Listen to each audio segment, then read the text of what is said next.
Welcome back to the Deep Dive.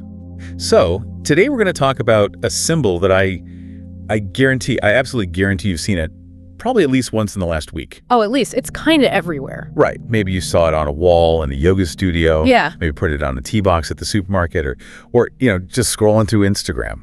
It's everywhere. It really is. It's become part of the visual furniture of modern life. I'm talking about the 7 chakras. You know the image?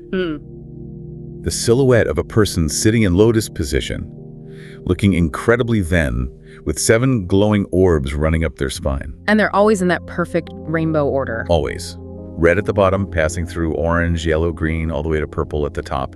And it feels like this universal ancient truth. Like it's been set in stone for 5,000 years. It feels like the default operating system for human energy. Like if you bought a human being at the store, this is the manual that comes in the box. Exactly. Page 1. Here are your 7 batteries. But here is the curveball. And this is what really grabbed me when we started digging into the research for today. What if that universal truth isn't actually historically accurate? What if I told you that the 7 chakra system we all know and love is actually more of a modern remix than an ancient standard? And that is the provocation we're exploring today. It's a big one because people base their entire spiritual practices on this map. But when you go back to the original source text, and we're talking about tantric scriptures from India from over 1,000 years ago. Long before hashtags and yoga pants. Way before. There wasn't a monopoly on the number 7. This honestly blew my mind.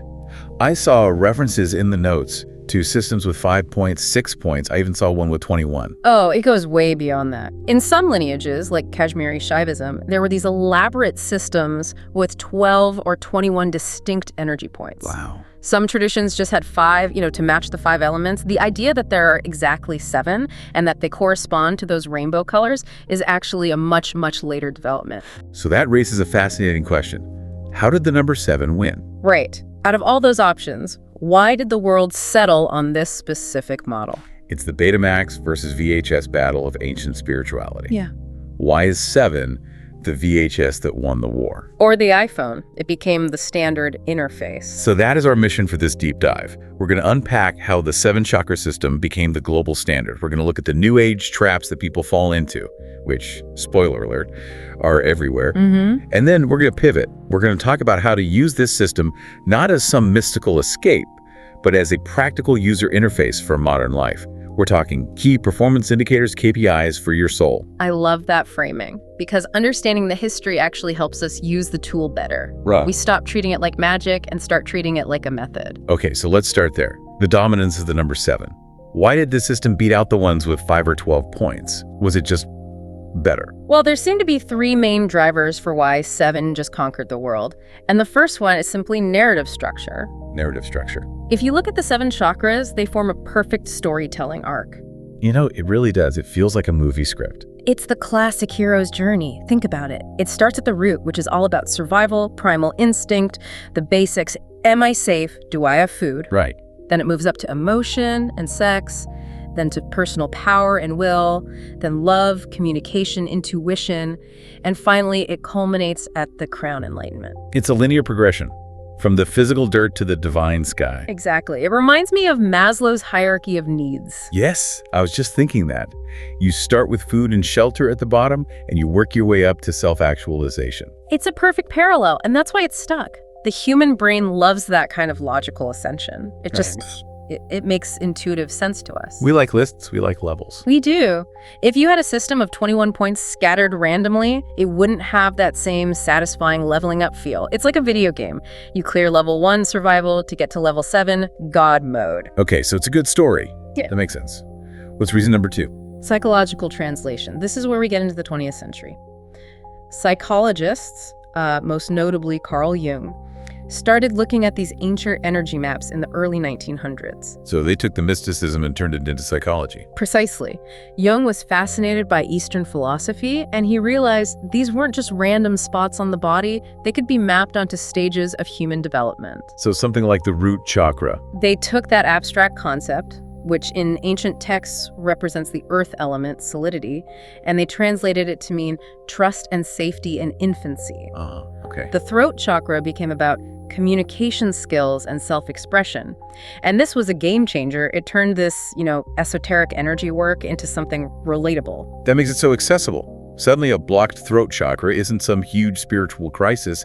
It just means I'm afraid to speak up in a meeting. Exactly. It secularized the sacred just enough to make it digestible for the Western mind. But I have a feeling the third reason is a little more cynical, or at least more practical. The market. This $6.8 trillion global wellness economy. You cannot ignore the commercial aspect. It is wildly easier to sell products when you have a standardized system. The 7 colors, 7 scents, 7 stones model is a marketer's dream. It's incredibly productizable. You can sell a kit with 7 candles, 7 essential oils. I've seen chakra-aligned teas, bath bombs, even underwear. Right. And if the system was sometimes 5, sometimes 9, and the colors change, you can't mass produce the packaging. The 7 chakra system created a standardized language. It's like USB-C. It is. If you walk into a shop in New York or London and ask for something for your heart chakra, everyone knows you mean green, rose quartz, love, and balance. It became the universal language of wellness. But as we often find on this show, when you streamline something for the mass market, you lose a lot of the nuance. And this brings us to the history. Because the sources suggest the way we view chakras today, almost like physical organs, is totally wrong. Yeah, this is the distinction between hardware and software. Today, people tend to think of chakras as hardware, like there are subtle organs inside the body. Right, like if a surgeon had a special microscope or a soul MRI, they might find a little spinning wheel near your tailbone. We talk about it like, my heart chakra is blocked, the same way we say my artery is clogged. Like it's a physical thing that needs Drano. Exactly. But in the original tantric context, chakras were not hardware. They were closer to prescriptive visualizations. Prescriptive visualizations. Okay, that sounds technical. Unpack that for us. So the practice was called nyasa. The text didn't say, look inside and find the lotus flower that already exists. They instructed the practitioner to create or install the lotus flower in their mind at a specific location. Whoa. So it's an active process. It is. You aren't scanning for something that's already there. You are projecting a symbol onto your body to achieve a specific result. That is a huge shift in perspective. Think of it like a desktop shortcut on your computer. The icon isn't the program itself, it's a tool you put there to access the program. So that's why there were systems with 5 or 9 or 12 chakras. Exactly. Different schools were using different software packages for different spiritual goals. It was customizable. It was user-definable. Okay, so how did we end up with this specific 7 chakra software becoming the only one anyone knows? Did all the other manuals just get lost? You can actually trace that back to a very specific pivot point in history, and it's a bit of a historical accident. Really? There was a Sanskrit text from 1577 called the Satkakra Nirupana, and it described a system of 6 chakras in the body plus 1 transcending the body, so a 6+1 system. Okay, so that's one text among many circulating in India at the time. Right. But in 1919, a British judge and scholar named Sir John Woodroffe, who wrote under the alias Arthur Avalon, translated this specific book into English. And he titled it The Serpent Power. He did. And let me tell you, in the context of the early 20th century occult scene, it went viral. No way. It became the definitive source for the West. And because it was the primary text available in English, it accidentally wiped out the nuance of all the other systems. It just became the standard. That is wild. It's like if an alien came to Earth, found one specific manual for a 1998 Toyota Camry, and assumed all cars in human history looked exactly like that. That is a fairly accurate analogy. We mistook one map for the entire territory, and then the West remixed it even further. The rainbow. We have to talk about the rainbow. Yes, the colors. Red, orange, yellow, green, blue, indigo, violet. ROYGBV. That feels so fundamental. Surely that part is ancient. Not at all. The ancient texts didn't use that spectrum. Wait, really? That specific color mapping is an innovation from the 1970s. It's largely linked to the New Age movement and theosophists like C.W. Leadbeater. So the ancient text didn't say the root was red. Sometimes it was yellow or gold or the color of smoke, but the rainbow mapping was a modern attempt to align the chakras with the physics of the light spectrum. To make it seem more scientific. Exactly. They thought light refracts into 7 colors, there are 7 chakras, therefore they must align. It was pseudoscience to make the spirituality feel more like physics. So the rainbow is a modern overlay. It's a user interface update. It is. And then later, authors like Anodia Judith, who wrote Eastern Body, Western Mind, really solidified that link between the chakras and Western psychology. Now, I want to be clear. This doesn't mean the modern system is bad. It's actually highly useful. But it is a remix. It's important to know you're using a modern tool inspired by ancient wisdom, not the ancient wisdom itself. I think that's a healthy distinction. It allows us to use it without being dogmatic. But speaking of how we use it, this is where things get tricky. Because along with the popularity came the New Age traps. Yes, and these are traps that can actually make your life worse, not better. The first one is what the sources call wrong metrics. Okay, this is the I saw a purple light during meditation crowd. Exactly. People often measure their spiritual success by special effects, tingling sensations, visions, seeing colors. They come out of meditation saying, I felt a swirling vortex. Right. But if you are seeing lights during meditation, but you can't sleep at night, or you're snapping at your spouse, or your finances are in chaos, you are missing the point. It's like judging a car by how cool the dashboard lights look, rather than if the engine runs. The metric shouldn't be the vision. It should be the quality of your life. And that connects directly to the second trap, spiritual bypassing. I feel like we see this everywhere now. It's a buzzword for a reason. This is using spiritual language to avoid dealing with painful reality.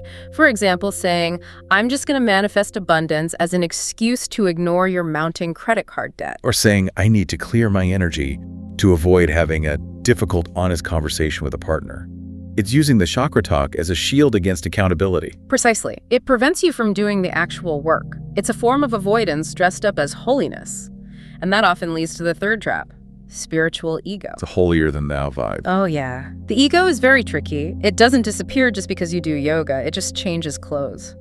Instead of bragging about a Rolex, the spiritual ego feels superior because they are high vibration or awake. I only drink alkaline water, and my aura is cleaner than yours. That's the one. And the fourth trap listed here is being top-heavy. Top-heavy. It sounds like a building about to tip over. In a way, it is. It refers to people who are obsessed with the upper chakras, the third eye and the crown. They want the intuition, the psychic powers. They want the penthouse view, but haven't built the foundation. And that is so dangerous. If you try to open the third eye while your root, your stability, your home life, your nervous system is weak, it can lead to psychological instability. In extreme cases, it can even look like psychosis. You become unmoored from reality. So, if those are the traps, how do we do this right? How do we take this 7-step map and turn it into something practical without falling into the woo-woo trap? I love this idea of using chakras as KPIs, key performance indicators. Right. Let's treat it like a dashboard for a human being. We start at the bottom and work our way up. Okay, the root chakra, the base. The KPI here is sleep and safety. Don't ask if the energy is spinning red. Ask yourself, do I sleep deeply? Do I feel secure in my home? If you are anxious, restless, or always in survival mode, your root is the issue. So if you aren't sleeping, fix the root first. Before anything else. Moving up. The sacral chakra. This is usually associated with sex, right? It is, but the broader KPI is joy and pleasure. Do you allow yourself to rest? Do you allow yourself to feel pleasure without guilt? Or is your life just a never-ending to-do list? Oof, that hits hard. The hustle culture block. Exactly. If you've lost your spark, your creativity, or your ability to just play, check the sacral. Next is the solar plexus, the gut. The KPI here is boundaries. This is your power center. Can you say no? Can you stand up for yourself politely but firmly? If you are a chronic people pleaser, your solar plexus needs attention. That's a big one. The inability to say no is a massive energy leak. It drains the battery faster than anything else. Then we hit the center, the heart chakra. The KPI is balance, specifically the balance between giving and receiving. A lot of people think a big open heart is good, but if you are giving so much that you are depleted and resentful, that is an imbalance. So it's about being a martyr versus being a fortress. Right. Finding that middle ground where you can be both open and self-protective. The throat chakra. The KPI is authenticity. Do the words coming out of your mouth match the thoughts in your head? Oh, well, that's a good test. It's the ultimate test. If you are swallowing your truth to keep the peace, or if you are, exaggerating to maintain an image like on social media, the throat is blocked. The third eye. The one everyone wants to open to see the future. But the KPI isn't seeing ghosts, it's clarity. Can you see the root cause of your problems? Can you look at a situation and separate the facts from your own emotional projection? That is true insight. And finally, the top of the ladder, the crown. The KPI is presence. Can you focus on the now without doom scrolling or worrying about tomorrow? That ability to be fully present is the ultimate sign of a healthy crown. It's not about floating away, it's about being right here. I love how grounded these are. It takes the mysticism right out of it. So let's make this actionable. If a listener does this quick scan and realizes, oh, my solar plexus is definitely off, what do? The sources mention a 10-minute routine. Yes, and it's designed to be super actionable. First, minutes ever 2, breathe. Just regulate the nervous system. You can't fix anything if you're in fight or flight. Reset the biological hardware. Minutes 3 to 5. Scan. Do that diagnostic we just talked about. Where is the tension in your body? Is your stomach tight? Is your throat constricted? Connecting the physical sensation to the emotional state. Right. Then minute 6-8, identify the block. Ask yourself, where's my life stuck today? Be honest. I'm stuck because I'm terrified of that meeting. Okay. Fear and powerlessness. That's solar plexus. And then, this is the crucial part. Minutes 9-10. Take action. Do one real-world thing. This is where most people fail. If your root is blocked because you're tired, go to sleep an hour earlier. That is the spiritual practice. Not more yoga sleep. Sleep. If your solar plexus is blocked, send that one email saying no to the extra project. If your heart is blocked, text a friend and ask to meet up. So the remedy for a spiritual block is a physical action. Always. The rule of thumb is, if the practice improves your real life, your work, your sleep, your relationships, it's working. If it just makes you feel special but your life is still a mess, go back to the start. You're bypassing. Real spirituality should make you better at being a human, not better at escaping humanity. That is such a refreshing take. It really demystifies the whole thing. It just turns the chakras from a religion into a language, a framework to help us be whole humans. Grounded, clear, and kind. Grounded, clear, and kind. I think that's a pretty good goal for all of us. Now, before we wrap up, I have to drop a teaser. We spent today talking about this vertical map from India, this ladder from the earth to the sky. But the research stack had another fascinating section about a completely different map, the horizontal map of flow from China. Ah, yes. The next deep dive, we are going to look at key meridians and the dantian. While the chakra system is often about ascending, the Chinese system is about circulating. And we'll compare the chakra to the dantian, how to tune your energy to be strong like a warrior, but calm like a sage. You do not want to miss that. It connects beautifully to what we discussed today. But for right now, forget the third eye for a minute. Tonight, check your root. Get some good sleep. That is the most spiritual thing you can do. Thanks for listening to The Deep Dive. We'll catch you on the next one.